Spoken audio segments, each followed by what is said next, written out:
खेसारी लाल ने अपने गाने पर 3 दिन में भैया यूट्यूब पर 53 लाख व्यू ले आकर दिखा दिया है और रिकॉर्ड बीट कर दिया है भोजपुरी इंडस्ट्री का।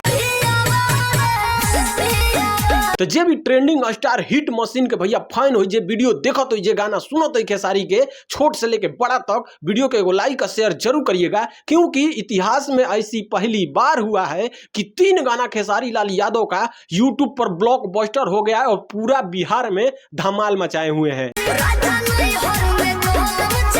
वहीं पावर स्टार पवन सिंह का गाना आता है सड़िया का पिन, 4 दिन हो गया, अभी 2 मिलियन व्यू क्रॉस नहीं पार किया है पवन सिंह का गाना। लेकिन वहीं पर खेसारी लाल यादव अपना जलवा बिखेरते हुए, हिट मशीन को गर्म करते हुए भोजपुरी में ये दिखा दिया कि भोजपुरी का कर्ता धर्ता हम ही हैं।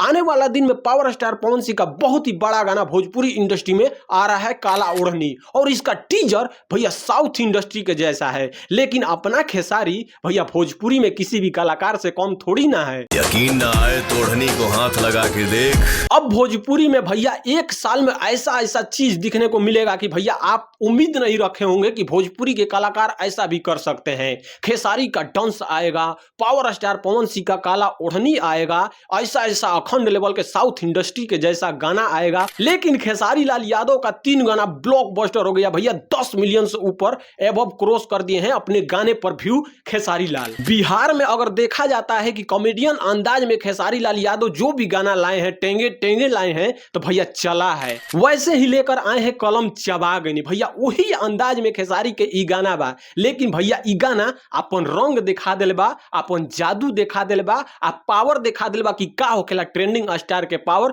आ का होखेला हिट मशीन के जलवा।